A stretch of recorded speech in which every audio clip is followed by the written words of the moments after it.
Hi, thank you for joining us in this Regional Security podcast. And I want to welcome Nick Sanna, the President of the FAIR Institute. Nick, thank you for giving us time to speak with our audience. Thank you for having me. Very much, likewise.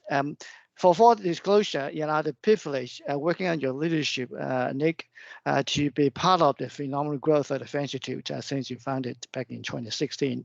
And I have the privilege of founding the senior chapter of the FAIR Institute. And there's a great privilege, really valued. But this podcast is about reasonable security. It's not about FAIR. But of course, I certainly believe FAIR is an important instrument to measure risk to inform those decisions. So we can start by explaining how I characterize reasonableness. And I characterize that as a balance between the burden from control enforcement and expected reduction in loss. It's not about the technology, or not even about the process, which is the mechanics to achieve the outcome. It's what outcome do you want to achieve? And I personally came across the FAIR framework as the only open sourced risk quantification standard published, I think, back in 2009 by the Open Group. But most importantly, is an open source standard recognized by NIST, particularly under a standard called NIST 886, which is the NIST blueprint to integrate cybersecurity with enterprise risk management. So Nick, I want to just quickly introduce yourself, and I will include your link to your LinkedIn profile in the show note. So you can reach from your LinkedIn profile, and I'll ask you to kind of introduce yourself a little bit. You are a serial high-tech entrepreneur with passion to help organizations close the gaps that separates IT from businesses. Your current focus is helping to translate cybersecurity risk in a common financial language that everyone can apply and understand. So cyber risk can be proactively managed from the business perspective. Can you please introduce yourself to the audience a little bit more, expand on that background, please? Absolutely. A pleasure to be with all of you all, and it's an honor to be on your podcast, Danny. So I have the privilege to be working at the confluence of my two professional loves, if I can say so. I'm an economist by formation, and so we deal with economical factors in this domain. But I did all my professional career in cybersecurity. And both at the FAIR Institute, where I'm the founder and the president, and at Safe Security, where I'm the president. It's a software company that applies and markets FAIR products. We combine both elements, the economics and the cybersecurity in the same domain. And so I feel very lucky and privileged to be able to apply both of my professional loves on my day-to-day life. And I started the FAIR Institute, just to say a word on that, because there was a big demand in the industry for new ways of managing cybersecurity, not from the technical perspective, but from the business value perspective. So how can the cybersecurity help me protect value for my business, protect my revenue, or diminish the risk of that being eroded because of some incident? Versus what is the latest cybersecurity product that I need to implement to secure myself against this or that threat? And there was a big hole there. And so the FAIR Institute, as a research-driven organization, is designed to help elevate the risk management profession by providing standards and best practices to help make those decisions and help manage cyber risk from the business perspective. That's great. Well, thanks for the introduction. And I think this is a perfect introduction to trying to explain what you alluded to is almost too good to be true. And you mentioned a number of times FAIR. Can you help us to better understand what actually is FAIR, what it stands for, and why should people care about, hopefully, to be able to achieve those outcomes you just described?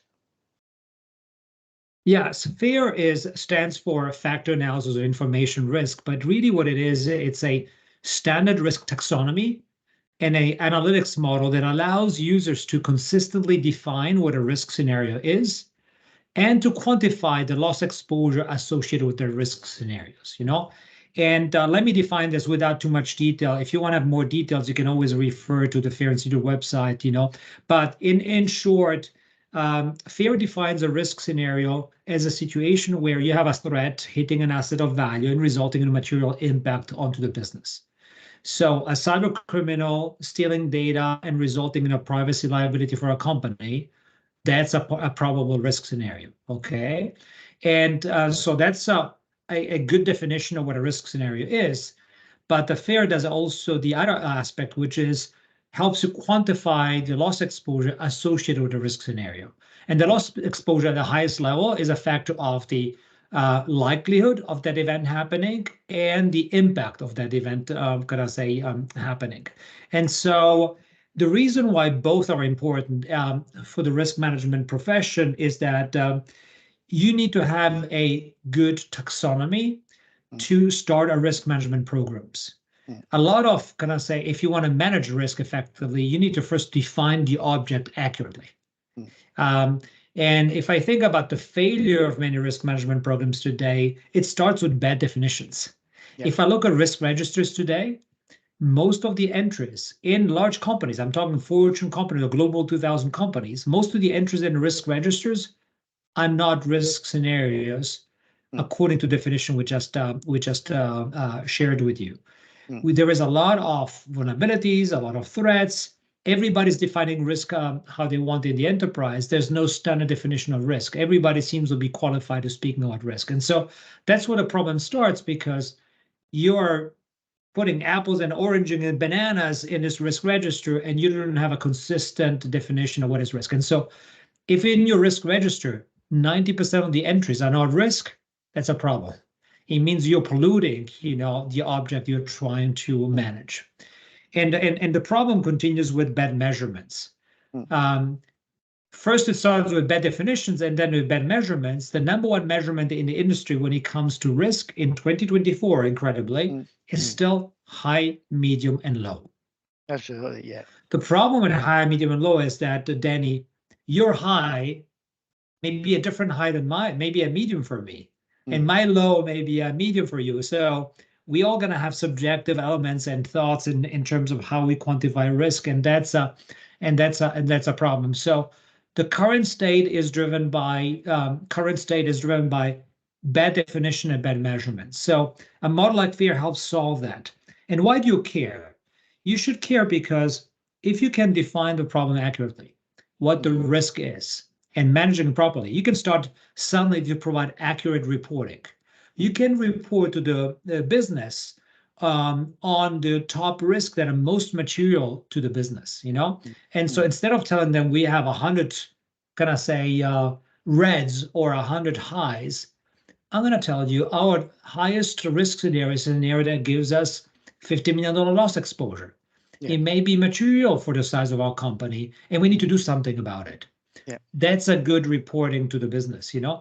And second, most important is that if you're a standard like FAIR and good measurements that derive from it, allow you to make better decisions. And you can answer, if I still focus on the domain of cyber, decisions, questions, you can answer questions like, what controls are most effective in reducing risk in our situation? Or what is the ROI of a given control? Or what type of cyber insurance need to have based on the type of risk I have, and how much should I buy for it, Or what security finding we had this week is the one we need to focus on? Or what generative AI uses are okay and which one are not okay in our company? So it's very practical, The use of a standard like FAIR allows you to come up with better definition, report better on the most material risk you have, and then enable you to make decisions based on the impact, onto the business, based on the outcomes, not based on technical considerations alone. Very great. Well, thanks for that describing the journey. If I can just reflect back on paraphrasing and making sure I got it understood correctly, and hopefully our audience also get it, is that three major phases of the FAIR journey. Number one is really define the risk scenario, understood really what the risk you really concerned about. Secondly, of course, most important is a consistent measurement, a measurement that people understand and can relate to, and that's what the FAIR standard is delivering as a tool. And finally, the consumption of the measurement is to inform better decisions. So if I got it right, well, I come up with the notion of reasonableness, which I described earlier on in the big open this podcast, is where is a balance between the burden of control. By design, control create burdens. It's trying to slow things down for your benefit, and also the benefit, which is reduction in loss. And of course, often the example that Jack Jones, who created a framework, he used the example of the brakes on the car. The only reason you drive fast is because of brakes, right? Because it can slow you down when you needed to slow down. And I come up with the idea of need to explore reasonableness, because in a business life, often we get challenged in an organization that we're not being unreasonable. We want to say for deploying technology's sake, or you're shifting a burden to someone else because what you might perceive to be reasonable because you're not suffering from the consequence of the burden, and you're quite happy for someone else to carry the burden, and vice versa. I think one of the things our audience will really benefit from your experience as a global thought leader in risk management is your very successful track record in building up the FAIR Institute. And I'm very glad to be honored to be part of the journey. I started a bit later in 2018 when I started the next chapter, but you started in 2016. Your phenomenal success in driving and elevating the position and respect of FAIR Institute and convincing, not only standard organization like the group to want to publish their standard as an open source standard, but also crowd political leaders on Capitol Hills and including regulators like the SEC. Can you tell us a little bit what the journey looks like, and so our audience can learn and bring that skill back in the organization, and perhaps not at this macro level you were successful at, but bring it down and scale it down to be able to operationalize the learning and the skill?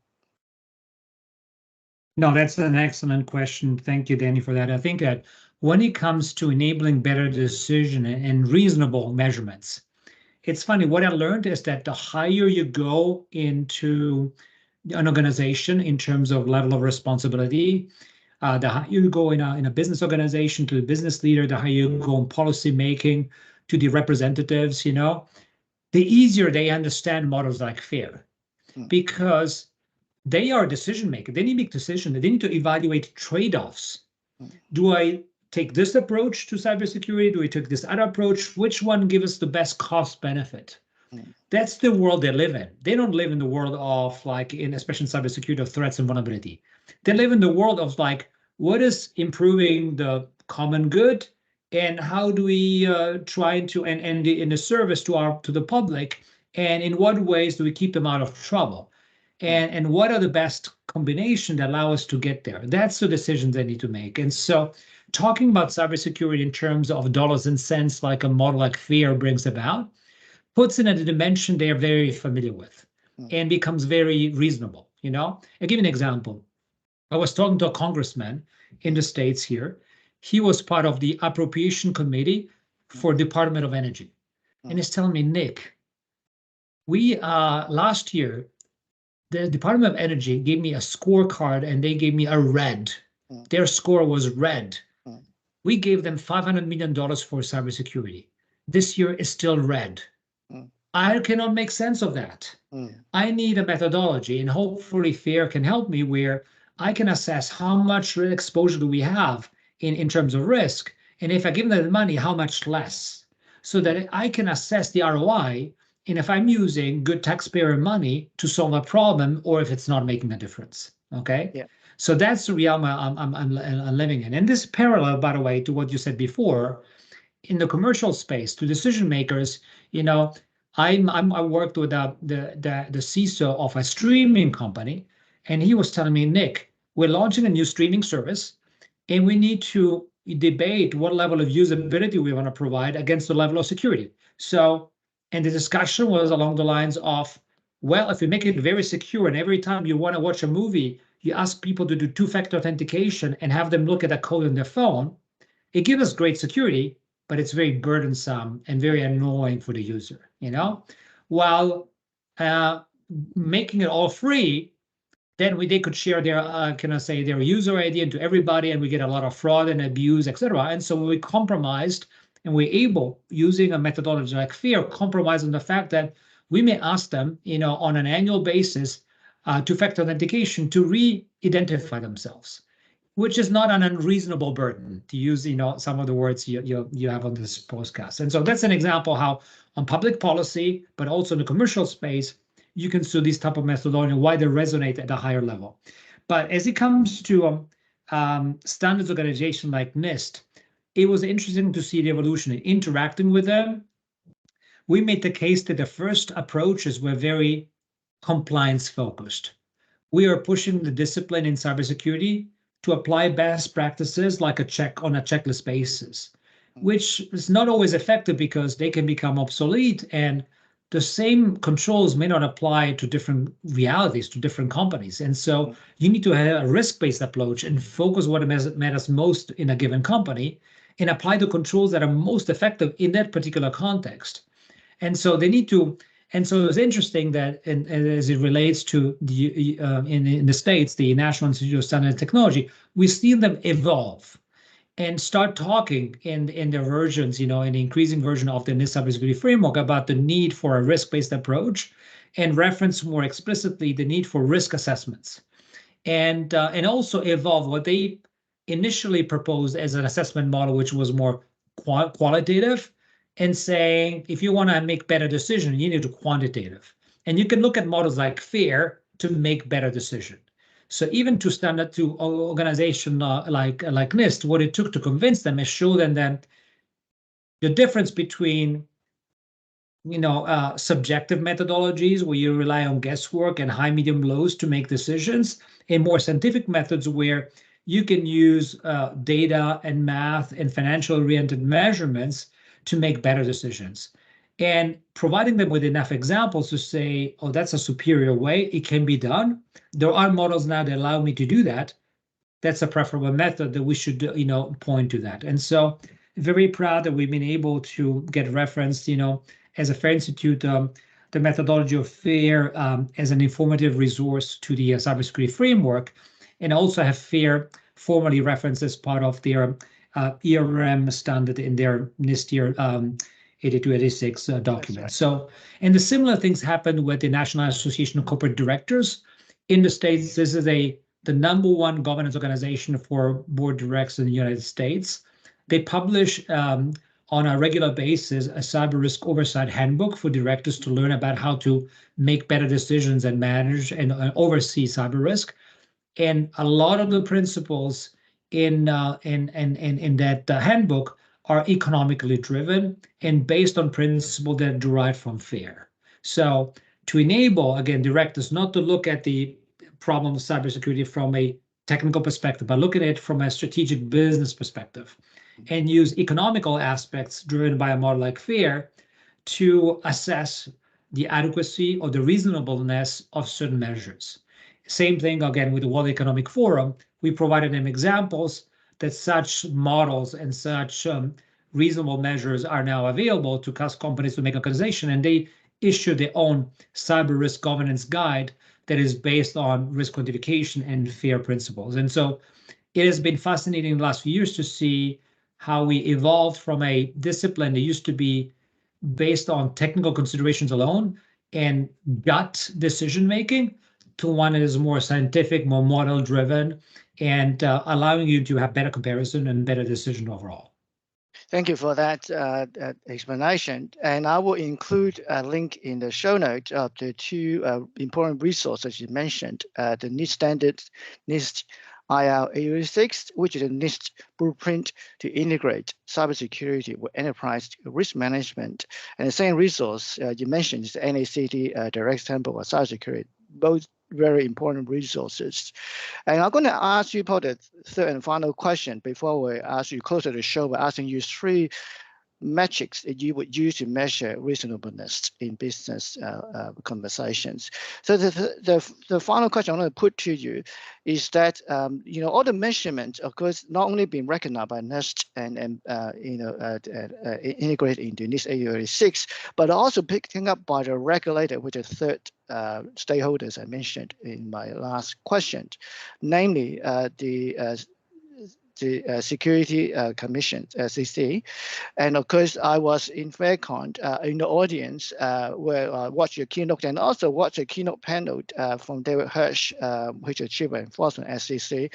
And of course, we all were aware in last year in 2023, but the end of 2023, where SEC had not only put out and came enforcement a new set of disclosure rules came in force December the 16th, and of course we had the first filing by VF Corp, the 8K on right before Christmas, so the worst time for organization like that to file 8K disclosure. But what I really learned from privilege to be in the FAIR conference was David explained how to prepare themselves to comply with disclosure expectations. And you mentioned a number of times measuring material risk. Can you help our audience understand a little bit how those join those together? How do you really think about risk materiality and what tools are available for people to use? Yes. So listen, this is has become a very big topic to the point where I think materiality is going to be a key word in 2024. One is because of what you just said, the coming into effect of the cyber security disclosure rules by the Security and Exchange Commission in the US.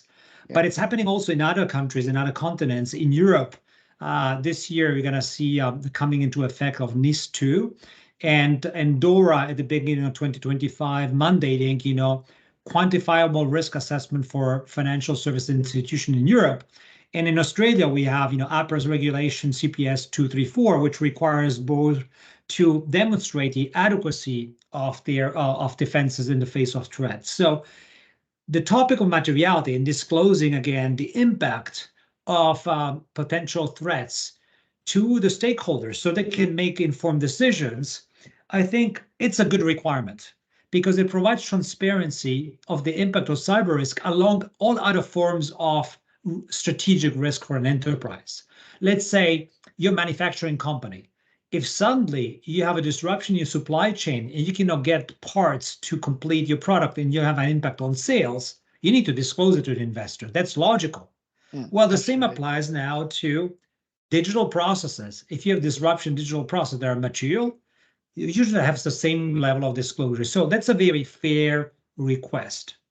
And there are models now, like, there's a FAIR extension called FAIR-MAM, which you can study and read about on the FAIR Institute, which provide a breakdown on the forms of losses that you need to take into account to define and measure materiality. And there's many tools in the industry that help you quantify the impact of that. But I think we also need to, there's a lot of anxiety on this topic. And the anxiety is driven by some enforcement action that have been brought by, especially in the States, by the SEC. And I would like to say from a different division than the one that spoke at the FAIR conference. So I want to distinguish the two and demystify this for our listeners here. On one side, you have the Department of Enforcement for Crypto and Cyber saying, you shall disclose within a certain time frame, it's 4 days, from the determination that a certain event might be material, you shall disclose the nature of it in an 8K filing. Okay, so that's what, and they say the intent there is to disclose material events to your shareholders so they can make informed investment decisions and not hide them. Okay, so if you're telling me you're under attack, you haven't determined yet whether it's very significant, but you let us know you're working on it, we're going to be okay. We're going to be very understanding. We don't want to take the side of people defending themselves. Okay. However, we're not going to be okay if we find out that you are under attack. Something is very material and you're publicly denying it and misleading your investors. That's not okay. Okay. However, there has been a case before the cybersecurity rule came into effect where the SEC announced charges against a company, SolarWinds in this case, and specifically its Chief Information Security Officer, Tim Brown, for fraud and internal control failures, okay, using some laws out of the 30s. And I think that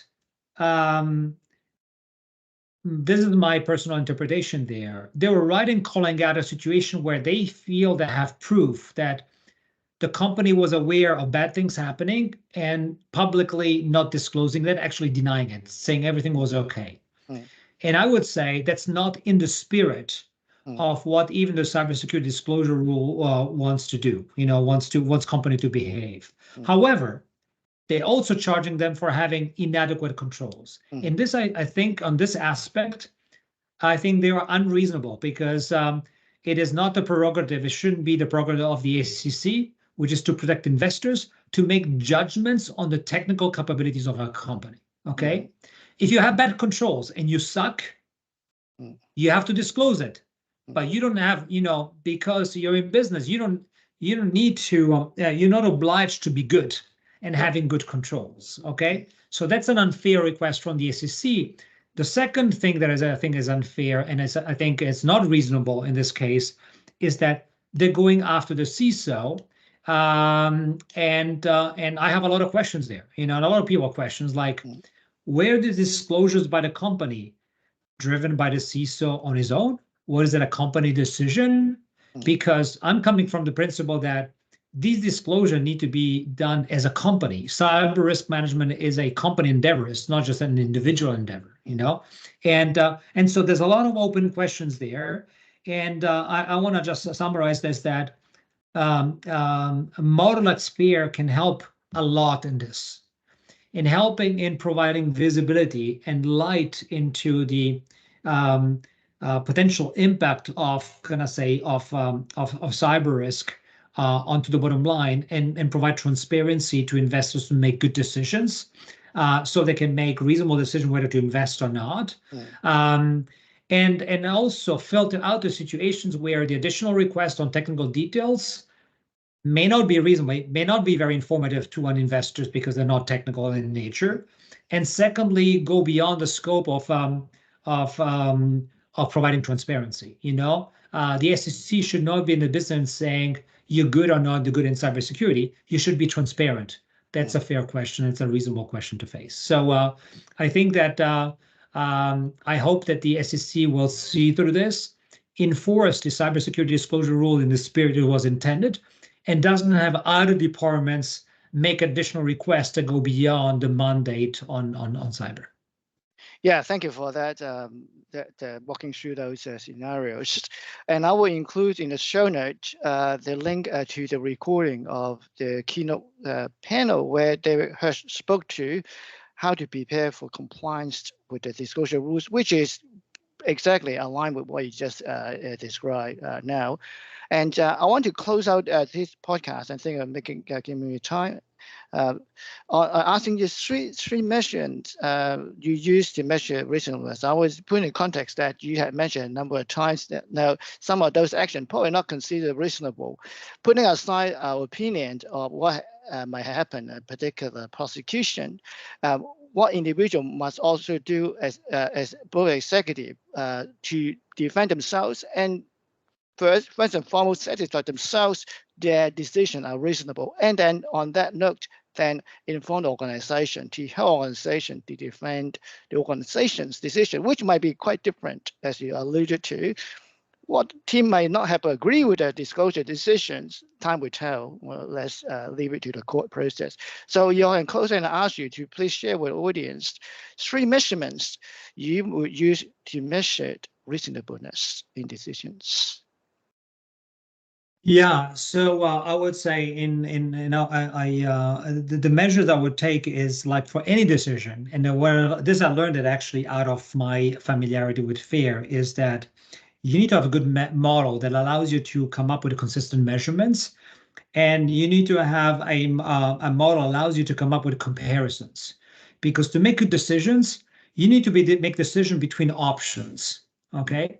And a model like FAIR allows you to do this, come up with standard definitions, standard measurements, that allow you to compare multiple options and then evaluate the merits of option A, B, C, and D. And by the way, we do this and I do this in my real life, you know, and we always need comparisons. Even when I decide to go on vacation with my wife, to use a very, can I say, menial example, is if I compare multiple vacation, how much we want to spend, she may have a different appetite for spending than I have. But once and we may debate forever without making a decision. But once I come up with a comparison and show them this destination with this price and this destination with this price, and at some point we zoom in and facilitate a decision because we're talking familiar terms, financial terms, and the experience are very familiar with us. And so I would say in reasonable measurements, find models that allow you to define things consistently, measure them consistently, compare them consistently, so you can make good decisions out of it. Very good. Well, thanks for those advice. And so what I take away from that is you really need a really clear, transparent standard to help you to understand the risk and perform the measurement. So that kind of take out some of the opinion in that conversation. Well, once again, Nick, thank you for spending time with our audience today and share your insights. And I look forward to learning more from you. And I will include those links in the show notes and encourage audience to reach out to the FAIR Institute and learn more about those risk measurement approaches. It was an honor to be with you today. Likewise. We'll talk soon. Bye.